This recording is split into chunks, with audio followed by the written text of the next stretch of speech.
జై సాయి మాస్టర్. శ్రీ సదాశివ బ్రహ్మేంద్ర స్వామి దివ్య చరితము అధ్యాయం 3 పేజ్ నెంబర్ 59 కొనసాగింపు. మహారాజా శ్రీ విజయ రఘునాథరాయ తొండమాన్ గారిని స్వామి అనుగ్రహించడం. మహారాజా శ్రీ విజయ రఘునాథరాయ తొండమాన్ పుదుక్కొట్టై సంస్థానమును 1730 నుంచి 69 సంవత్సరాల మధ్య పరిపాలించారు. వీరు పరమ శివభక్తులు మరియు పవిత్ర మనస్కులు. సద్గురువు సేవ చేసుకుని తరించాలని తలిచి అట్టి సద్గురు ఎవరు అనే చింతనలో సద్గురువు అనుగ్రహ ఆశీస్సులు తనకు లభ్యం కావాలని సదా దైవాన్ని ప్రార్థించేవారు. ఒకనాడు తెల్లవారే ముందు సన్యాసి అయిన ఒక యోగి పుంగవులు దర్శనమిచ్చి ఆశీర్వదించినట్లు స్వప్నము రాగా ఆ యోగి కోసం కొంతకాలం నిరీక్షించసాగారు. ఆ ప్రయత్నంలో అప్పుడప్పుడు అడవిలోకి వెళ్లి ఒంటరిగా తపస్సు చేసేవారు. 1738 సంవత్సరంలో మహారాజా శ్రీ విజయ రఘునాథరాయ తొండమాన్ తిరువరంగులం అడవిలో శ్రీ సదాశివ బ్రహ్మేంద్ర స్వామి వారిని చూసి తనకు స్వప్న దర్శనమిచ్చిన యోగి పుంగవులు వీరే అని స్థిర నిర్ణయానికి వచ్చి స్వామికి సాష్టాంగ దండ ప్రణామములు చేశారు. స్వామి వారి ఆధ్యాత్మిక ఔన్నత్యాన్ని గ్రహించి కొద్ది రోజులు స్వామి వద్దనే ఉండి సేవ చేశారు. మహారాజా వారు స్వామిని తమ రాజభవనానికి ఆహ్వానించగా స్వామి రాజభవన సందర్శనాన్ని తిరస్కరించారు. అంతటా మహారాజా గారు స్వామికి చిన్న కుటీరము నిర్మించి 8 సంవత్సరాలు ఒకవైపు రాజ్య పరిపాలన చూసుకుంటూ అప్పుడప్పుడు స్వామి వద్దకు వచ్చి సేవలు చేసేవారు. శ్రీ సదాశివ బ్రహ్మేంద్ర స్వాముల వారు మహారాజా శ్రీ విజయ రఘునాథరాయ తొండమాన్ నందలి నిజాయితీ, దైవభక్తి, దైవానుగ్రహమును పొందాలనే తృష్ణను గుర్తించి మహారాజా గారి ఆధ్యాత్మిక పురోభివృద్ధికి కొన్ని సలహాలనిచ్చి దక్షిణామూర్తి మంత్రమును ఇసుకపై వ్రాసి ఉపదేశించారు.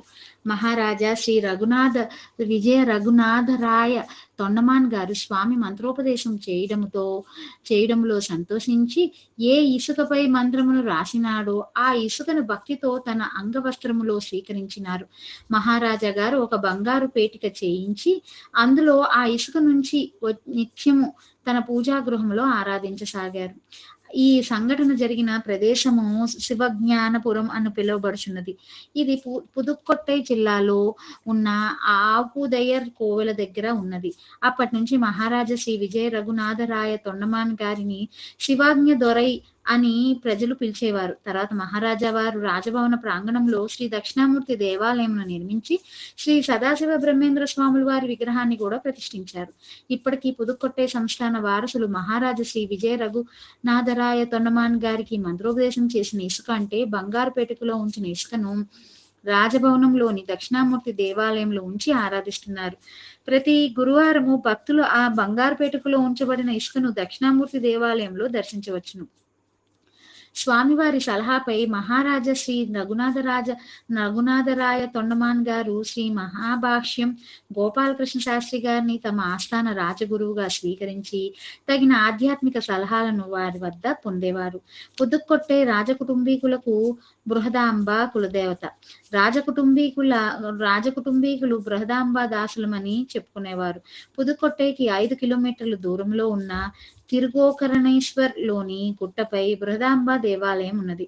సదాశివ బ్రహ్మేంద్ర స్వాముల వారు తిరుగోకర్ణేశ్వర దేవాలయమును దర్శించి పావనము చేశారని కూడా చెప్పబడుతున్నది. అందుకు నిదర్శనముగా దేవాలయంలోని శుక్రవార మండపములోని ఒక స్తంభముపై శ్రీ సదాశివ బ్రహ్మేంద్ర స్వామి చిత్రము చెక్కబడి ఉన్నది. శిరోముండనము చేయించుకుని మెడలో రుద్రాక్షమాల ధరించి మొల చుట్టూ వస్త్రము కట్టుకొని అంజలి ఘటిస్తూ ఉన్న భంగిమలో ఉన్న సన్యాసియే శ్రీ సదాశివ బ్రహ్మేంద్ర స్వామి. శ్రీ మహాభాష్యం గోపాలకృష్ణ శాస్త్రి గారి సలహాలను స్వీకరించిన తర్వాత మహారాజా గారి రాజ్యము దినదిన ప్రవర్ధనమైనది. మహారాజా గారు బృహదాంబ దేవాలయంలో నవరాత్రులలో ప్రత్యేక పూజలు చేసి ఏర్పాట్లు చేశారు. అన్నదానము, సుమంగళి పూజ పేరిట సుమంగులకు బృహదాంబ అమ్మవారి చిహ్నము ముద్రించిన బంగారు నాణములను బహుకరించే సంప్రదాయము ఏర్పాటు చేశారు. అప్పటి నుంచి బృహదాంబ దేవాలయమును అరసు కాసు అమ్మ దేవాలయం అని పిలువసాగారు. బృహదాంబకు సమర్పించిన ఆభరణాలలో కనకమణిమాల ముఖ్యమైనది. ఈ కనకమణిమాలలోని ఒక పెద్ద ముత్యం మీద శ్రీ సదాశివ బ్రహ్మేంద్ర స్వామి పేరు చెక్కబడి ఉన్నది. ఈనాటికి పుదుక్కొట్టైలోని బృహదాంబ దేవస్థానము రాజవంశీకుల నిర్వహణలో ఉంటూ పౌర్ణమి, నవరాత్రి మున్నగు పర్వదినాలలో ప్రత్యేక పూజలు చేయబడుచున్నాయి. శ్రీ మహాభాష్యం గోపాలకృష్ణ శాస్త్రి. శ్రీ మహాభాష్యం గోపాలకృష్ణ శాస్త్రి గారు తిరుచిరాపల్లి దగ్గర బిషందర్ కోవెల అని పిలువబడే తిరువనై కోవెల అనే గ్రామంలో జన్మించారు. వీరు శ్రీవత్స గోత్రీకులు. తండ్రి పేరు వైద్యనాథ శాస్త్రి. తిరువసనల్లూరులో శ్రీ రామభద్ర దీక్షితారు వద్ద సంస్కృత వ్యాకరణం అభ్యసించారు. ఆ సమయంలో సదాశివ బ్రహ్మేంద్ర గోపాలకృష్ణ శాస్త్రికి సహాధ్యాయి మరియు స్నేహితుడు. పాణిని తొలుత సంస్కృత వ్యాకరణాన్ని అష్టాధ్యాయి పేరిట 8 అధ్యాయాలలో 3995 సూత్రాలతో గ్రంథస్థం చేశాడు. తర్వాత పతంజలి పాణిని రచించిన అష్టాధ్యాయికి తొలుత భాష్యము రాయగా ఆ భాష్యం మహాభాష్యం అని ప్రసిద్ధి చెందినది. సాధారణముగా శాస్త్రాలకు భావమును విశదీకరించే భాష్యం అని అంటారు. అష్టాధ్యాయి అను గ్రంథానికి భావమును విశదీకరించితే అది మహాభాష్యం అనబడుతుంది. గోపాలకృష్ణ శాస్త్రి పాణిని అష్టాధ్యాయికి భాష్యం శబ్దికా చింతామణి పేరు రాయగా అప్పటి నుండి గోపాలకృష్ణ శాస్త్రి గారు మహాభాష్యం గోపాలకృష్ణ శాస్త్రి గారని ప్రసిద్ధి చెందారు. మహారాజు శ్రీ విజయ రఘునాథరాయ తొండమాన్ గారు శ్రీ సదాశివ బ్రహ్మేంద్ర స్వామి సలహాపై శ్రీ గోపాలకృష్ణ శాస్త్రి గారి వద్దకు తన ప్రతినిధులను పంపి తమకు రాజగురువుగా ఉండమని ప్రార్థించగా తొలుత గోపాలకృష్ణ శాస్త్రి గారు మహారాజా అభ్యర్థనను తిరస్కరించారు. కానీ మహారాజా గారు పదే అభ్యర్థనలు చేస్తూ ఉంటే తన కార్యం ఏమిటి అని గోపాలకృష్ణ శాస్త్రి తన గ్రామంలో వెలసి ఉన్న తన ఇష్టదైవమైన అఖిలాండేశ్వరిని ప్రార్థించారు. ఆ రాత్రి గోపాలకృష్ణ శాస్త్రి గారి స్వప్నంలో అఖిలాండేశ్వరి దర్శనమిచ్చి మహారాజా వారికి రాజగురువుగా ఉంటూ ధర్మ పరిపాలన చేయించమని, రాబోయే 7 తరాలు మహారాజా కుటుంబం క్షేమంగా ఉండునని, వారికి రాజగురువులుగా గోపాలకృష్ణ శాస్త్రి గారి వారసులు 7 తరాలు ఉంటారని ఆశీర్వదిస్తూ సందేశం ఇవ్వడం జరిగినది. అఖిలాండేశ్వరి ఆదేశానుసారం శ్రీ గోపాలకృష్ణ శాస్త్రి పుదుక్కొట్టై సంస్థానానికి వెళ్లి రాజగురువుగా పదవిని స్వీకరించారు.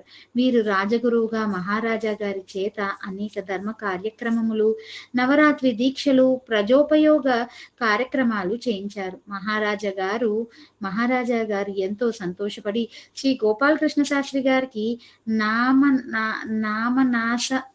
నామనాస సముద్రం అనే గ్రామము, దాని చుట్టుప్రక్కల మొత్తం 12 గ్రామాలను ఈనాముగా ఇచ్చి శాస్త్రి గారికి పల్లకి, వెండి బెత్తము, పట్టు ఛత్రము మున్నగు గౌరవ పురస్కారములు ఏర్పాటు చేశారు. అఖిలాండేశ్వరి అనుగ్రహ ఫలితముగా పుదుక్కొట్టై సంస్థానము 7 తరాలు కొనసాగి 8వ తరములో 1947వ సంవత్సరంలో భారతదేశానికి స్వాతంత్ర్యం వచ్చిన తర్వాత భారతదేశంలో విలీనమైనది. గోపాలకృష్ణ శాస్త్రి గారి వారసులు కూడా 7 తరాలు పుదుక్కొట్టై సంస్థానానికి వారసులుగా ఉండడము దైవలీల. గోపాలకృష్ణ శాస్త్రి పుదుక్కొట్టై దగ్గర తనకు మహారాజా గారు ఇచ్చిన నామనా సముద్రము అను గ్రామంలో ఉంటూ ఒక పెద్ద భవంతిని నిర్మించుకొని నివసించసాగారు. గ్రామంలో శివాలయము, మహావిష్ణు ఆలయము, గ్రామదేవత ఆలయము నిర్మించినారు. సుబ్రహ్మణ్య స్వామిని కీర్తిస్తూ సంస్కృతంలో సుబ్రహ్మణ్య కర్ణామృతం, సూరపుష్పమాల అనే 2 కావ్యాలు రాశారు. వీరు 1762వ సంవత్సరంలో వృద్ధాప్యములో ఆపత్కాల సన్యాసం స్వీకరించి సిద్ధి పొందారు. వీరి అధిష్టానము నామనా సముద్రములో ఉన్నది. గోపాలకృష్ణ శాస్త్రికి 4 కుమారులు. గోపాలకృష్ణ శాస్త్రి గారి తదనంతరము వారి పెద్ద కుమారుడు శ్రీ అనంతనారాయణ శాస్త్రి పుదుక్కొట్టై సంస్థానానికి రాజగురువు అయినాడు. వరిధాన్యము నూర్పిడి, కాపలాదారులు శిలా విగ్రహంను స్తంభింపబడుట. కావేరీ నది తీరంలో ఒక గ్రామంలో వరి ధాన్యము నూర్పిడి చేసి వడ్లు కుప్పగా పోశారు. వరి పొలము యజమాని కాపలాదారులను పెట్టి రాత్రికి ఇంటికి వెళ్ళాడు. అర్ధరాత్రి సమయంలో శ్రీ సదాశివ బ్రహ్మేంద్ర స్వామి వడ్ల రాశి వద్దకు వచ్చి సమాధి నిష్ఠునైనాడు. కొంత సమయం తర్వాత కాపలాదారులు సదాశివ బ్రహ్మేంద్ర స్వామిని చూసి బహుశా దొంగ వడ్ల కోసం వచ్చాడని శంకించి దొంగ దొంగ అని కేకలు వేచు శ్రీ సదాశివ బ్రహ్మేంద్ర స్వామిని కొట్టడానికి కర్రలు పైకెత్తగా స్వామి శిలా విగ్రహముగా సమాధినిష్ఠుడై ఉండుట చూశారు. ఏం అద్భుతము! వెంటనే కాపలాదారులు సైతము తమ చేతులలో కర్రలు పట్టుకుని పైకి ఎత్తిన భంగిమలో శిలలుగా మారారు. సూర్యోదయం కాగానే పొలం యజమాని పొలంలోకొచ్చి సమాధినిష్ఠుడైన స్వామిని, శిలలుగా ఉన్న కాపలాదారులను చూసి ఆశ్చర్యచకితులైనారు. స్వామివారు సామాన్య మానవుడు కాదని, దైవాంశ స్వరూపుడైన యోగి అని ఆ యజమాని గుర్తించాడు. తమ కాపలాదారులు స్వామిని గుర్తించలేకపోయారని అవగాహన చేసుకున్న ఆ యజమాని స్వామి పాదాలకు సాష్టాంగ నమస్కారం చేసి అజ్ఞానులైన కాపలాదారులను క్షమించమని ప్రార్థించాడు. స్వామి ఆ యజమాని ప్రార్థనను మన్నించాడనే దానికి నిదర్శనముగా వెంటనే సదాశివ బ్రహ్మేంద్రులు సమాధి స్థితి నుండి జాగ్రత్త అవస్థకు వచ్చి సంజ్ఞలతో ఆ యజమానిని ఆశీర్వదించి ఆ పొలము వీడి పోసాగారు. అప్పటి వరకు స్తంభించి ఉన్న కాపలాదారులు తిరిగి జాగ్రత్త అవస్థలోకి వచ్చి స్వామిని క్షమించమని పాద నమస్కారం చేయగా స్వామి వారిని కూడా క్షమించినట్లు సంజ్ఞలతో ఆశీర్వదించారు. కరుణాపూర్ణుడైన సదాశివ బ్రహ్మేంద్ర స్వామి తమకు అపకారము చేయాలని తలచే వారిని కూడా క్షమించే తత్వం కలిగిన వారని చెప్పుటకు పై సంఘటన ఒక చక్కటి ఉదాహరణ. వంట చెరుకు అగ్ని ప్రీతి అగుట. అజ్ఞానములో అహంకారులైన వారిని కూడా శ్రీ సదాశివ బ్రహ్మేంద్రులు దయతో అనుగ్రహించేవారని చెప్పుటకు ఈ క్రింది సంఘటన మరి ఒక చక్కటి ఉదాహరణ.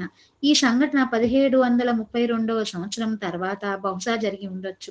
పుదుకొట్టై రామనాథపురం మధ్య పాలకుల మధ్య వైషమ్యాలతో యుద్ధాలు జరుగుచూ అశాంతి తాండవిస్తున్న రోజులు. ఈ రెండు రాజ్యాల మధ్య అడవులలో సైన్యము గుడారాలు వేసుకుని కాపలా కాస్తున్న రోజులు. కుర్తాలం తిరునల్వేలి మధ్య అడవిలో ఉన్న సైనిక పటాలములోని కొందరు సైనికులు వంట చెరుకును సేకరించి మోపులుగా కట్టి తమ గూడారానికి చేర్చే పనిలో ఉన్నారు. ఆ సమయంలో శ్రీ సదాశివ బ్రహ్మేంద్రులు అడవిలో సంచరిస్తూ ఉండగా వారు స్వామి నగ్నముగా ఉండుట చూసి అతను పిచ్చివాడు మరియు ఆటవిక తెగకు చెందిన వ్యక్తి అని తలచి బలవంతంగా ఒక వస్త్రాన్ని స్వామి శరీరానికి చుట్టి స్వామి తలపై కట్టెల మోపులు పెట్టి కొన్ని మోపులు వారు మోసుకుంటూ గుడారానికి వచ్చారు. సైనికులు తమ మోపులను కట్టెలను కింద వేయగా స్వామి కూడా తన తలపై ఉన్న కట్టెల మోపును ఆ కట్టెలపై వేశారు. తక్షణమే ఆ కట్టెల రాశిలో అగ్ని చెలరేగి మొత్తం కట్టెలు కాలి బూడిదైనవి. కట్టెలు మొత్తం అగ్నికి ప్రీతి కావడంతో ఆ సైనికులు వారి నాయకుడు భయభ్రాంతులై ఇతను పిచ్చివాడు కాడని యోగియే ఉంటాడని భావించి అజ్ఞానముతో స్వామిని బాధ పెట్టిన దానికి పశ్చాత్తాపము చెంది స్వామి కాళ్లపై పడి క్షమించమని ప్రార్థించారు. స్వామి వారిని ప్రేమతో క్షమించి అచ్చటి నుండి కదిలి వెళ్ళాడు. జై సాయి మాస్టర్.